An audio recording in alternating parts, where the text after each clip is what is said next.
Cinema 4D itu nama aplikasinya. Nama aplikasinya dia membuat kayak 3D, kayak bukan kayak 3D, emang 3D gitu ya. Emang 3D tuh sekarang banyak editor-editor, kalau bukan ya editor ya, terutama teman-teman gitu sekarang lagi banyak ngulik-ngulik itu. Jangan lelah untuk belajar. Ya, jangan lelah untuk belajar, karena sampai kapanpun belajar itu nggak ada habisnya.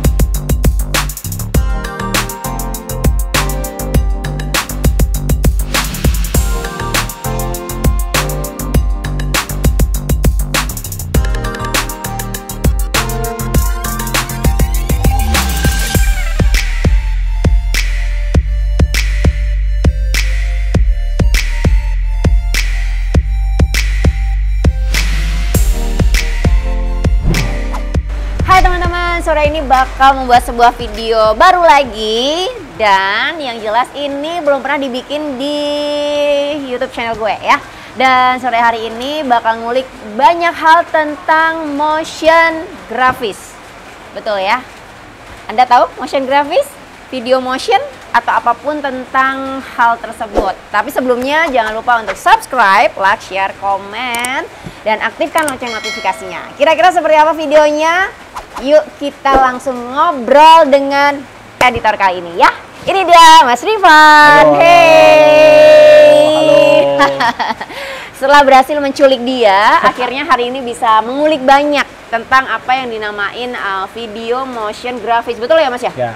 Nah, mungkin buat teman-teman semuanya sudah banyak mengetahui, bahkan mungkin ada di dunia tersebut. Karena kalau setahu saya, untuk melihat pengertian video motion sendiri ini kan adalah penggabungan media visual yang digabungkan dari bahasa film dan beberapa elemen. Misalnya ada 3D, 2D, topografi, animasi, terus ada fotografi, video, musik gitu ya Mas ya.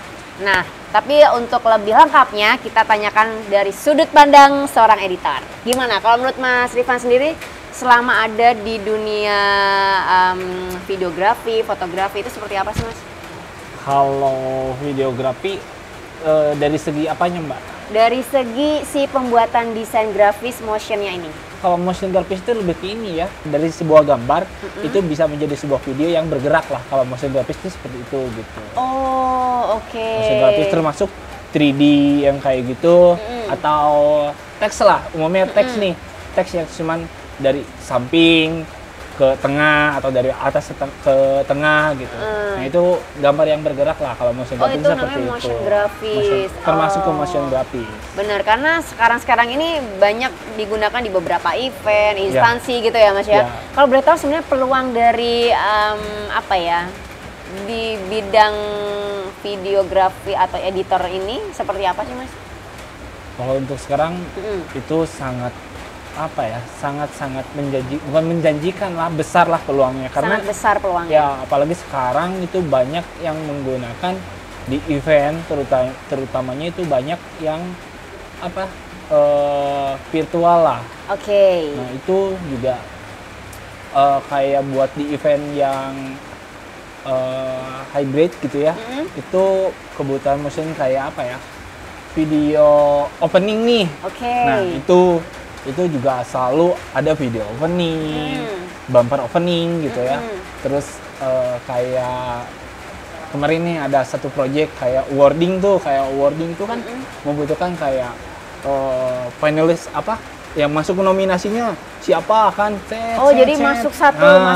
Kayak gitu. Terus di akhirnya diumumin pemenangnya adalah langsung itu dibarengin juga sama visual, itu lebih keren sih. Nah, itu kayak gitu. Tapi apa ya, kalau itu bagus gitu ya kalau secara dilihat gitu. Betul. Tapi dibalik itu pengerjaannya itu si editor bisa sampai nggak tidur tuh. Serius? Bisa. Oh, ternyata sesulit itu ya guys. Kalau kita ngelihat cuman kayak berapa, nggak mungkin nggak nyampe 5 menit ya, cepet banget. Tapi ternyata pengerjaannya sangat sulit, butuh waktu berhari-hari mungkin ya Mas ya? Bisa berhari-hari gitu. Apalagi kalau apa ya, kita tuh bagus nih, nah kalau berhubungan sama klien, kita nggak bisa maksain nih idealis kita nih seperti ini bagus menurut kita, tapi kita harus lempar lagi ke klien. Kalau menurut kliennya nggak cocok, ini nggak bisa gini, ini bla bla, dirubah lagi gitu, gini nih. Ya itu bisa. Bener, karena itu kan harus sinkron seperti apa yang dipenginkan klien gitu ya. Tapi kalau ngomongin motion grafis tadi ya, tentang video editing segala macam, yang lagi tren banget di era sekarang tuh apa aja sih Mas? Karena kan banyak banget nih gitu. Tapi yang sedang marak dan memang banyak digunakan tuh yang apa? Dari motion ya. Sekarang sih kalau motion ya gitu-gitu aja ya. Kalau motion gitu-gitu aja. Sekarang tuh lagi yang ramai itu termasuk motion juga sih, ini namanya Cinema 4D. Cinema 4D. Ya itu sekarang lagi rame-rame tuh. Bukan Cinema Hidayah bukan ya? Bukan. Cinema 4D. Bukan. Itu apa Cinema 4D itu gimana? Cinema 4D itu nama aplikasinya. Nama aplikasinya dia membuat kayak 3D, kayak bukan kayak 3D, emang 3D gitu ya. Emang 3D tuh sekarang banyak editor-editor, kalau bukan ya editor ya, terutama teman-teman gitu sekarang lagi banyak ngulik-ngulik itu, karena peluang dari si 3D untuk ya 3D itu lumayan juga sih. Oh, berarti ini kalau Cinema 4D udah di atasnya yang sudah pernah dikerjakan ya? Ya. Nah, kayak Mbak dulu apa ya? Mas bisa ngerjain kayak gini nggak nih? Oh, jadi ini pernah bikin apa bumper opening ya? Ya, bumper gitu. Opening buat channel saya waktu itu. Bukan waktu itu. Dulu Mbak pernah ini. Mas bisa ngerjain kayak gini nih, yang di YouTube dulu bumper tadinya mau bumper opening kayak gini nih, yang apa ya, karakter orang tuh, karakter orang tapi dibikin jadi animasi. Oh iya semi kartun gitu-gitu. Ya semi kartun tapi dia tuh 3D gitu. Nah seperti itu. Oh, dan itu lumayan. Cuannya, lumayan cuannya. Peluangnya cukup besar, cuannya cukup besar juga. Jadi kalau kita di era pandemik ini rajin ngulik, pasti kita dapat ilmunya banyak gitu ya. Karena beberapa waktu sekarang ini cepet banget ya, dari yang 2D, 3D, sekarang 4D, bakal ada yang baru-baru lagi gitu. Nah, kebetulan saya juga penasaran, kemarin-kemarin tuh ngelihat beberapa video di Instagram, kayak ada orang di sini nih, cring, hilang, di sebelah, hilang lagi dari atas ke bawah, kayak dia tuh datang dari langit mana gitu, terus tiba di bumi, terus tiba-tiba dia ada di kuburan, tiba-tiba dia ada di aspal mana, tiba-tiba dia ada di sungai mana gitu. Itu kayak hilang-hilang, itu gimana sih Mas? Bikinnya susah nggak atau seperti apa? Sebenarnya apa ya? Ya dulu kalau dulu ya, waktu belajar itu juga ngulik kayak gitu-gitu, yang hilang, yang ini, ternyata setelah kesini-sini oh ternyata gini gitu, nggak sesulit apa yang dibayangkan lah gitu. Karena itu cuman memotong bagian sih, di crop bagian-bagian yang intinya aja. Misalkan Mbak di sini nih, aku di sini nih, terus hilang di atas genteng. Di atas genteng itu, kalau di atas genteng itu memotong ini sih, cut to cut. Oh Kalau di atas genteng, nanti paling diberi efek. Ini kalau di satu tempat nih kayak gini nih, tempatnya nggak berubah, tapi Mbak duduk di situ, aku mau duduk sana, ngilang, gitu. Ada teknik-teknik cara pembuatannya Mas ya? Ada. Nanti bisa dijelaskan juga, jadi caranya gimana kalau misalnya kita dari sini, pindah lagi ke tempat berikutnya, pindah lagi. Tapi dalam satu area berarti ya? Ya. Nah itu namanya kamera teknik lah sebetulnya. Kamera teknik, jadi dalam satu dalam satu adegan nih, di satu tempat yang sama gitu. Jadi itu kuncinya dari kameranya, justru dari kameranya. Bukan dari orangnya? Ya, tapi dari kameranya. Misalkan kamera itu, jadi kita nge-record nih, ngerekam, kosong dulu nih, area kosong dulu, terus Mbak masuk, misalkan ngomong, bla bla bla bla. Nah, aku mau pindah kursi yang sebelah sini misalkan, gitu. cep gitu. Nanti pas Mbak yang gini doang, itu dipotong. Nah, nanti Mbak jalan ke sini kan, itu dipotong sampai duduk di sini gini lagi, gitu. Itu digabungin, gitu. Iya. Berarti ternyata luas banget ya beberapa teknik motion grafis ini yang sudah dikembangkan dengan beberapa orang gitu ya di macam-macam instansi, event, personal, keluarga, orang-orang masyarakat luas kayaknya ya. Jadi sangat luas banget sih. Jadi bukan hanya untuk kayak instansi, kayak kebutuhan event, bukan seperti itu juga, tapi contoh dari hal kecil aja. Dari keluarga tuh, acara keluarga. Karena sekarang siapa sih orang yang nggak butuh foto gitu, nggak butuh video itu.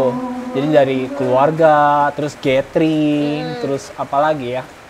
Jadi sangat luas lah, sangat luas. Terus terlepas dari itu juga ada dari segi bisnis nih. Banyak kan sekarang yang mereka memposting video-videonya yang menarik atau cuman dengan teks yang seperti itu juga sih. Benar. Jadi memang ilmunya tuh luas banget. Tergantung kita tuh mau ngulik apa pasarnya enggak luas gitu. Ya? Benar, pasarnya luas, ilmunya luas.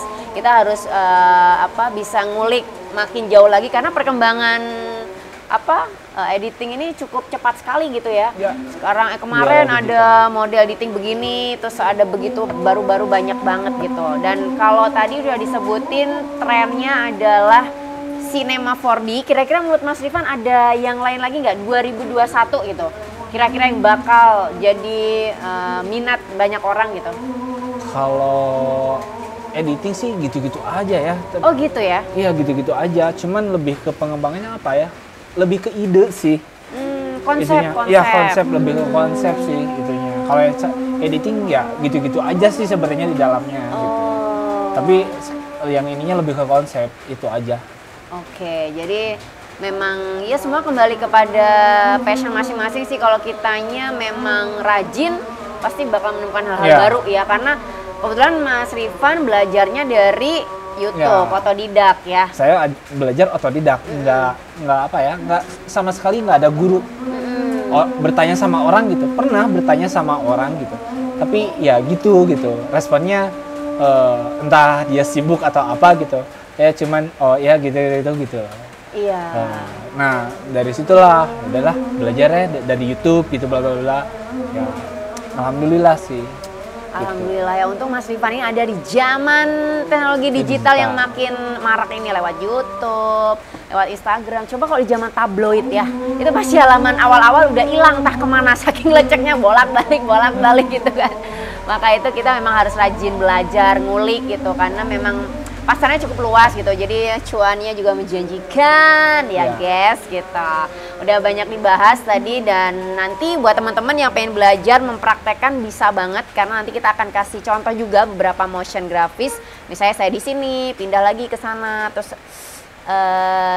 gimmick surprise yang nanti kalian bisa lihat di video ini gitu. Mas Rifan mungkin ada pesan nggak sih buat teman-teman yang masih belajar atau mungkin lagi ngulik gitu, kira-kira seperti apa?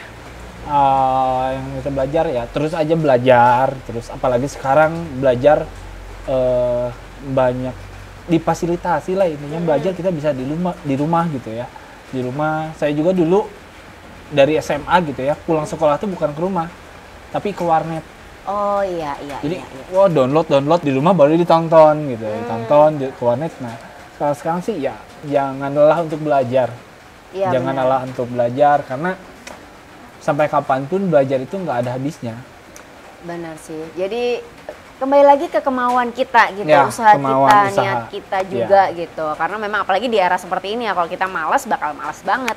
Kalau kita rajin ngulik ya bakal banyak ilmunya gitu. Karena kan orang selama ini pasti pengen nyari editor atau hasil video yang menarik, hasil video yang keren, yang bagus gitu. Jadi buat kalian semoga makin semangat buat ngulik, makin semangat lagi belajar gitu, karena terus banyak bergaul sama orang-orang yang kreatif lah. Nah itu, karena itu penting sekali, kita harus bersosialisasi, jangan menutup diri, jangan menutup kesempatan, karena bisa jadi itu keberhasilan kalian semua gitu ya. Jadi buat kalian semua, semoga video ini bermanfaat, semoga video ini bisa menjadi hal baik buat kalian. Dan saksikan terus di video-video berikutnya. Terima kasih. Dadah. Sampai jumpa. Dah.